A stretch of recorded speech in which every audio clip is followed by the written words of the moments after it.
have a little bit of feedback up here. Hi everyone, can you hear me? Nope. Nope. How about now? Oh, good. Hi, nice to see some familiar faces in the audience. Thanks everybody for coming, supporting. We are the Berklee Institute of Jazz and Gender Justice. My name is Chris Davis, and I'm the Associate Program Director of Creative Development for the Institute. I'm also a pianist and composer. And I'm very, very excited to present my awesome students tonight. You're going to listen to Veronica Leahy on saxophone. And Michael Arizmendi on trumpet. Julian Upshaw on the drums.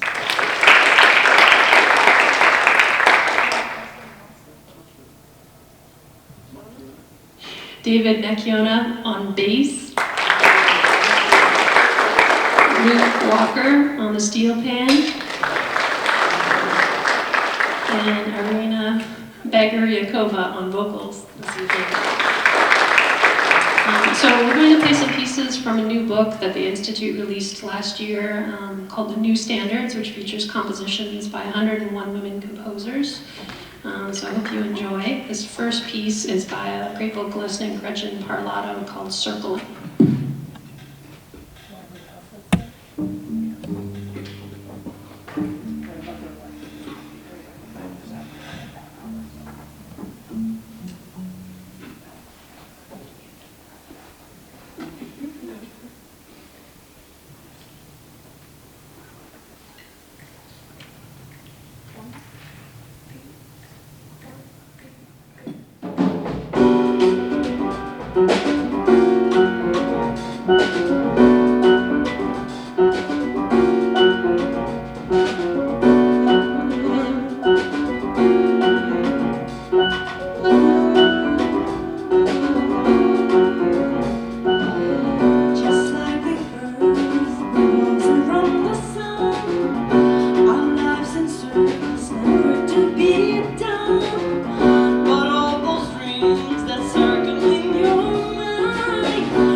excited to play it.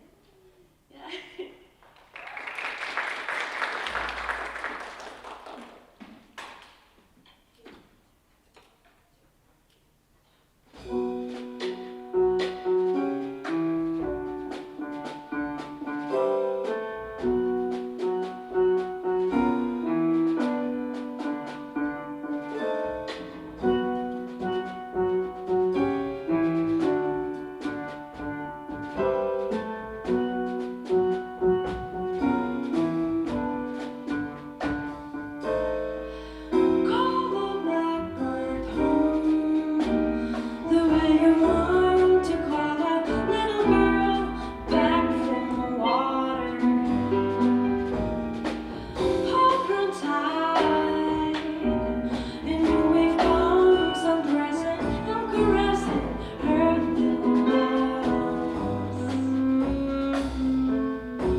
this evening we're going to meet some people for the first time on stage, and you are going to witness this meeting.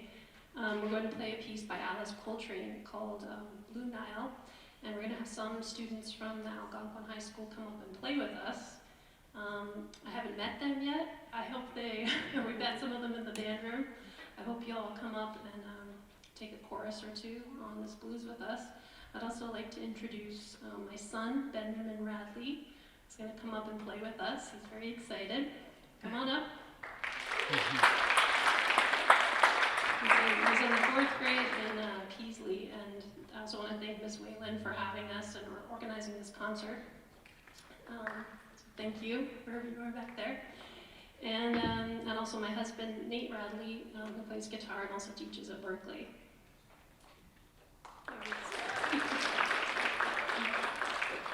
So we'll play the melody and then start the solo. So please come up on stage and join us.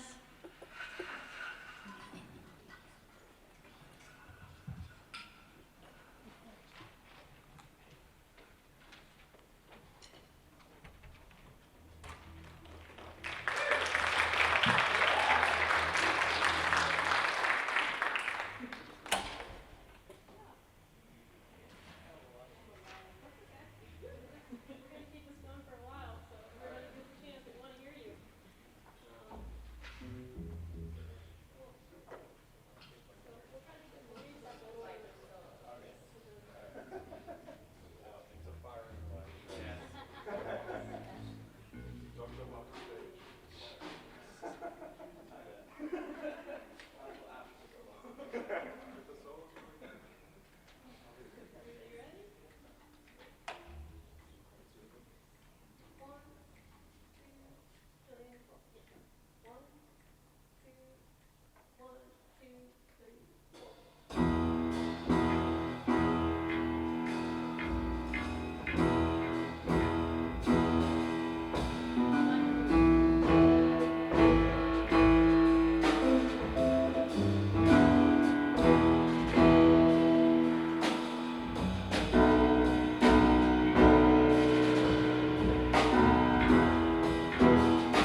But one embrace,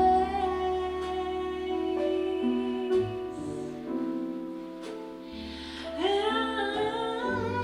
our love has grown each day,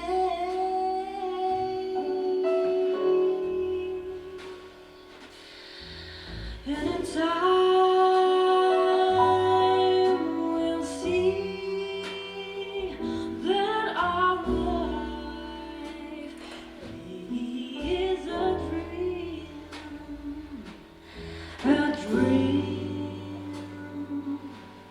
that holds two hearts.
We have done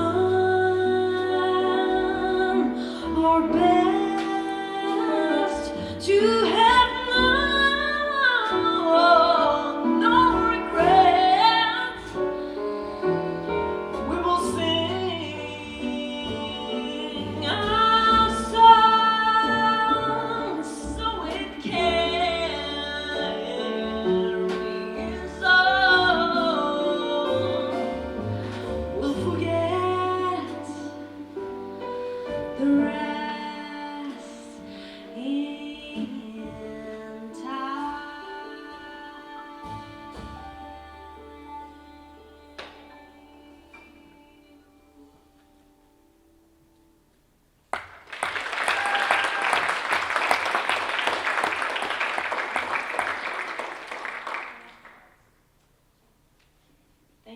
much. We're at our last tune. Isn't it sad? All things have to come to an end.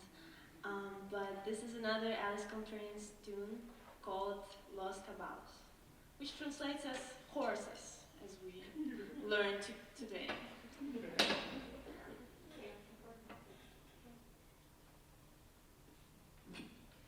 Thanks, everybody. I just want to thank again Katrina Whalen for having us, and for Eric Vincent for hosting us and helping set up all this equipment and the stage. We really, really appreciate it. It's such a joy for us to be up here and play with you and for you. We're going to do a short Q&A at the end, so please stick around. Probably be about 10 minutes, and think of any questions you might have. We are here and ready to answer them. Thank you. Hope you enjoy this piece.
So, yeah, I think we'll do the Q&A part of the performance now, although it's a little tricky with these lights. I can't see you very well. Oh, that's better. Yeah, we can sit on the ledge here and pass this around.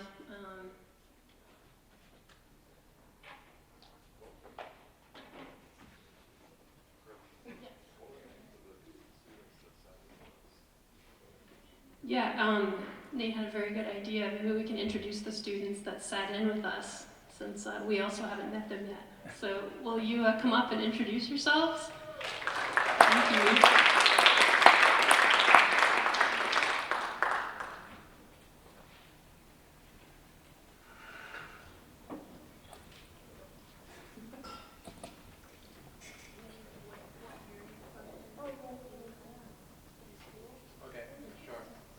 Hi, my name is Greg, and I am a senior at Algonquin.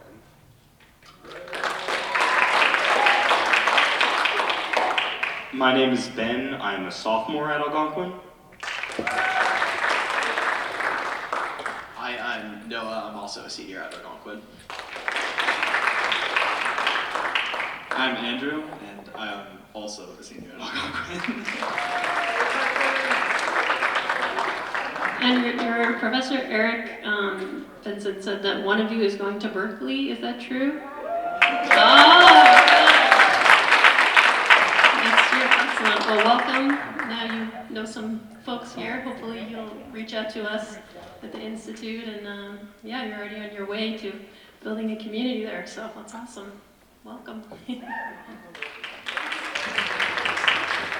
So we don't have a microphone out there, but are there any questions in the audience? Yes. I want to know everyone's favorite song from tonight. Oh, that's a good one. What's your favorite? The last one was so much fun.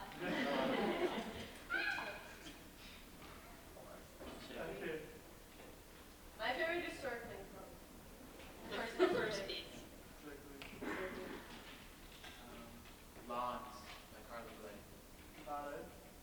The ballad. I vote for Arena's piece called The Backward Home. That was the second one we did. 2 votes for Arena's piece.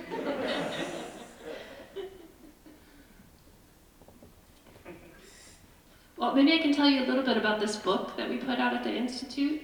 So the Institute, Berklee's a huge school, and one of the ways that students find each other and build community is through these smaller institutes in the school.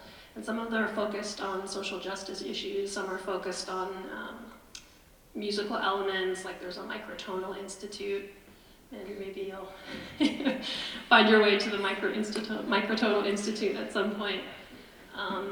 But our institute is called the Institute of Jazz and Gender Justice, which promotes and works towards gender equity in jazz and also within Berklee.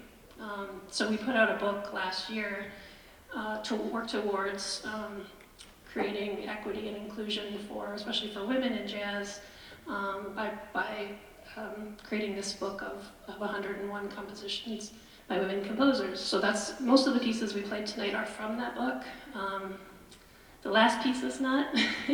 It's another Alice Coltrane tune, but it's one of my favorites, and so I'm going to keep it in the mix.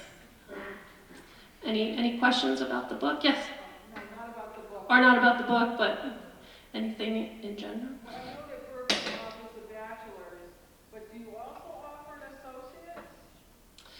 There is a master's program, and 2 of our students, Luke, where did you go? Oh. Luke and Veronica and David. Oh yeah, sorry. Luke and David are both taking the master's program. It's called the Global Institute, and they offer a 1-year free master's program. So it's very competitive to get into that program. But maybe you could speak a little bit about the master's program, just your experience. Oh, I don't know what an associate's degree is. I guess I need to go back to high school. 2-year. Oh, 2-year, like undergrad? I'm sorry, I'm from Canada, so we have different words that we use for our education. No, I don't think so. Although a lot of students transfer from various schools, like there's a school in Israel called the Ramon School, and we get many students from there that just come to do 1 or 2 years to finish off their degree. But great question, thank you. I have a question. Yes?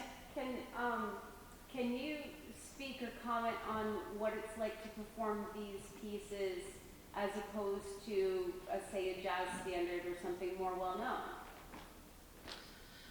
Well, it's kind of interesting because when I was coming up, I learned mostly the jazz canon through these reel books. And these reel books were originally called fake books. They were pieces that Berklee students transcribed in the 1970s and created these books, and they were called fake because they were illegal. They didn't have permission from the composers to transcribe them, and there was also a ton of mistakes in the book. So eventually they turned them into real books, got permission from the artists, and released these books, and there's a ton of real books now. But growing up in Canada, in Western Canada, in a small community, those books were sort of my entrance into jazz and the canon, so that when I traveled somewhere and played music with someone else who was also into jazz, that's how we would connect, were through these pieces that are really vehicles for conversation and improvisation. So those books, I think the first few books, there was only one woman composer included in the book. It was Anne Ronald, who wrote Willow Weep for Me. So this book is really kind of a course correction or a corrective work towards including more women as part of the canon and making that shift to be more equitable. Any other questions? Yeah? How did you decide on which pieces to include in the book? Yeah, well, you know, it's funny because our Terry Lynn Carrington, who runs the Institute, she was the founder of the Institute. She went to Berklee Press and said, hey, I would like to release this book through your publishing company. And they said, well, what do you want to do? And she said, I want to put out a book of 100 women composers. And they said, oh, well, are there 100 women composers? And so then she had to, kind of up him on one and say 101. But there were so many people who reached out and wanted to have a piece in the book. And so I think Terry is hoping that in the coming years there'll be more additions because there are just so many women composers. Yeah. Including Veronica. That's right, Veronica has a piece in the book. Very cool. Yes? Do you guys have any tips for how to get over nerves when you're performing your solo? Sure, I have one. I struggled with it a lot, and then I participated in a bunch of events and competitions and one television show, and I remember I was in The Voice back home in Russia, that's where I'm from. And yeah, after that performance, somehow it just went away. Yeah, I guess if you do it a lot, it becomes easier. Hi, I'm Michael. I still have nerves when I perform, and personally for me, I don't think it'll ever go away, but you do find comfort when you keep on doing it over and over again. And I guess you just kind of have to put yourself through the fire, and yeah, it becomes easier, but for me, it still lingers. But I find it I find that when I perform with fear, it means that I care what I'm putting out through my horn or through my voice. Like I'm nervous right now speaking, but it's gonna. You can become. There can be this big performance, like Arina said, where after that, it goes away. But for me, it's still there, but you just become comfortable with it, and you already know how your heart's gonna feel. You already know how your body's gonna feel when you're nervous, and you just become more used to it. What I used to do in high school is I used to run around like 3 minutes and then hop back on the trumpet and try to play like a full etude. And it's kind of impossible because you're out of breath with a wind instrument. But the same thing can be with piano, with voice. Your hands will shake, your voice will shake, and I guess putting yourself through that super tough process, when you go on stage, it's gonna be, oh, this is much easier. I didn't just run 2 minutes around the school. So that's what helped me. Yeah, I mean, I think it's totally normal to be nervous. I still get nervous. I think that the best advice I could give would just be to keep doing it and to really like put yourself on the line. I think that like, do you do jazz? Like, are you in the jazz band here? Maybe, yeah. So like, if there's opportunities to solo, just do it. Put yourself out there. I think that's how, I could probably speak for all of us, that's like really how you learn, is by doing. And that can be really tough, especially as women. But also just in general, for anyone, it's hard to kind of like put yourself on the line. It's it makes you feel very self-conscious. But I think just the more you do it, and to kind of just tend your own garden, just focus on personal growth and having fun, playing with people that care about you and that you care about. But just don't, I'm just encouraging you to keep trying and putting yourself out there. That's the most important thing. Awesome, thank you. That's great advice. I'm 43, I still get nervous. Not as much playing, but speaking, so that's something I'm working on, including this evening. But for some reason, when I go to the piano, I've been doing it so long that it feels like home to me, and I don't know, I think if I feel nervous, it's a good nervous, and I think what Michael was saying is true, that you can use those nerves to help you focus, and creates a certain kind of concentration and energy that isn't a bad thing, actually. Great. Any other questions? Yes. What was that thing you moved, the piano? Which part? In the second one, where it sounded different? Yeah, I put some gaffer's tape inside the strings, like attached to the strings, which just makes it sound more tacky. It's called prepared piano, and there's a long tradition of it.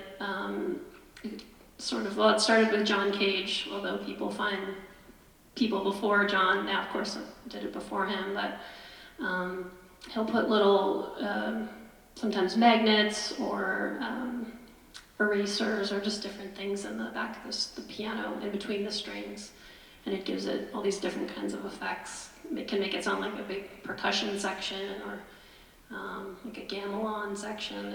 That's really cool. So that's something I've incorporated into my music for the last probably 15 or 20 years now, and I just like the extra color that I get. Gives me another option. Yeah. Yes. Oh, yes. Out of every instrument you could play, what would be piano? That's a great question, because next year you have to choose an instrument, right? Yeah. And all of the boys up here, are you choosing instruments next year for band? If they do band. Well, I started piano when I was 6, and I took flute. I signed up for flute, but I don't know. I just didn't have the same relationship with it. The piano was like my, at that point I'd been playing for so long, felt like it was part of me, and I could do a lot more, I had more facility on the instrument than I did with the flute, and I never really connected with it the way that I did piano. But it's very mysterious, how we connect with our instruments. You all probably have stories. Jillian, you've got a story? Well, I actually started out on guitar, and I was a guitarist, and my brother was the drummer of the family. And so a similar experience happened where we would start drum lessons, he would start drum lessons, and then I would start guitar, and then the last 10 minutes I would just bother him and play the drums and stuff. But 6th grade was when we had to pick an instrument, and so my dad was like, you're gonna pick classical guitar. And I was like, no, no, no, I'm gonna pick percussion. So I played my timpanis and my glockenspiel, and I enjoyed it a lot. And I felt more comfortable in the kit, definitely. Like, I tried out a lot of stuff, and I just felt like it was home, like what Chris was saying. So that's how I got into drums. What about the steel pan? Steel pan. Yeah. I don't know if how many of you here have seen a steel pan or heard a steel pan before? Oh, good, nice. Okay, I'm happy to see that. I'm actually from the place where the steel pan was invented. Anybody here knows what place that is? Don't say Jamaica. sorry, I took that a little too personally. Anybody else? Okay. I'm from two islands in the Caribbean called Trinidad and Tobago. That's where the steel pan was invented in the 1940s. And so back home, it's very common, a lot of people play it. So there was a retired fireman who would come to my preschool once a week, and I just kind of gravitated towards this instrument at 3 years old. And since then I've been playing, so I don't remember a time in my life that I wasn't playing the pan. So it's kind of an extension of my body at this point.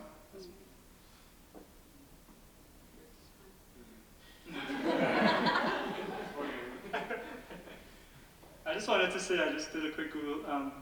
Yeah, Berklee does have a 2-year program at the Boston Conservatory, which is part of Berklee now. It has a 2-year diploma in all the different instruments as well. Yeah.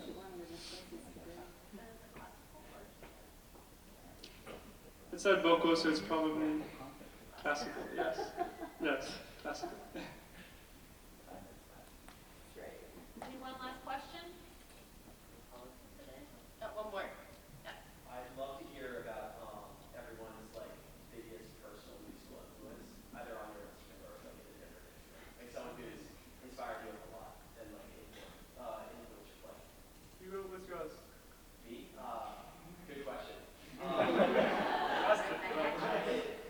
listen to a lot of Sonny Bolos, so I probably go there first. I feel like I'm holding the mic, so I have to go first. This is such a hard question. I couldn't pick one.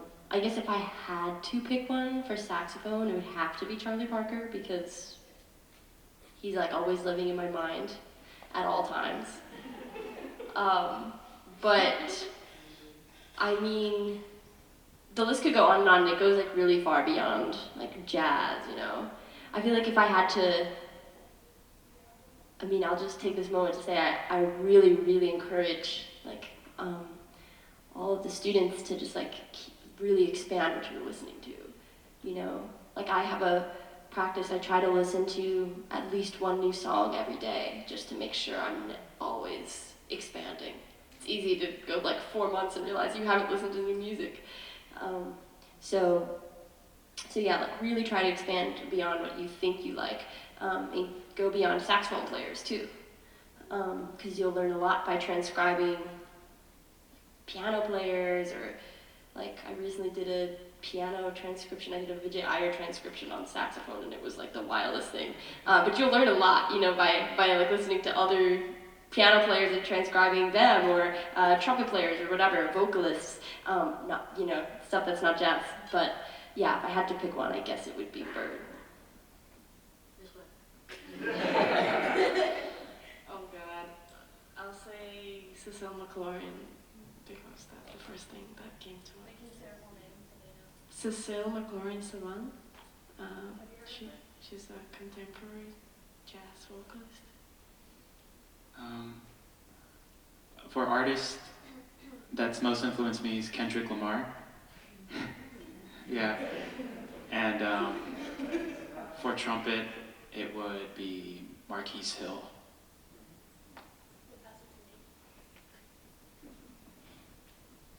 I actually wanted to say something. So, I wanted to play bass at my house. Both my parents play music, and I'm more of a sports fan. I like to play sports, but I wanted to play an instrument, and I had like 2 choices that my parents played, and I thought if I chose one of them, it would be easy to learn them. And I didn't want to play the exact instrument that my parents played, but something similar. So I chose bass because my dad would easily be able to teach me it. So mainly my influence are both my parents.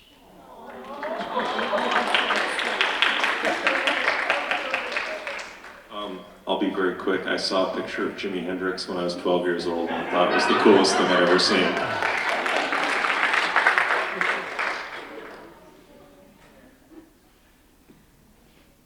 Man. These references. This is a hard one. I think I looked at a picture of Cindy Blackman when I was little, and like I saw that she was like a black woman playing drums, and like I didn't see that much like at all living in Sterling, Virginia. So I think seeing that picture really pushed me, because I remember it like being on the right corner of like the drum lesson room I was like getting lessons from. So I think she would be there, and then also just Stevie Wonder, because I think his songs in general, like, and Prince too, like the amount of just references and just like music and that is just amazing. So. Again, really tough to answer, but I would say probably Wayne Shorter, God rest his soul, he just passed. But he's a big influence on me. Obviously I don't play sax, but compositionally for sure. Yeah, also great question, great answers. I'm going to be a little more boring, stick to the instrument, but I think Charlie Hayden is a big inspiration, just sound-wise, and also like, just hearing him like talk about music and speak about music and spirituality. It's a really big influence. And then number 2, definitely Linda Ao, which is I have the pleasure of studying with her, but I think she's the most insane bass player I've ever seen. So yeah, definitely her.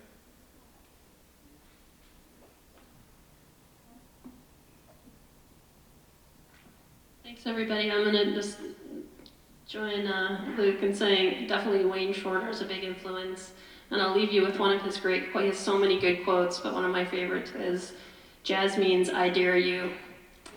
So there you go. It's a great quote. Thanks everybody. Have a good night.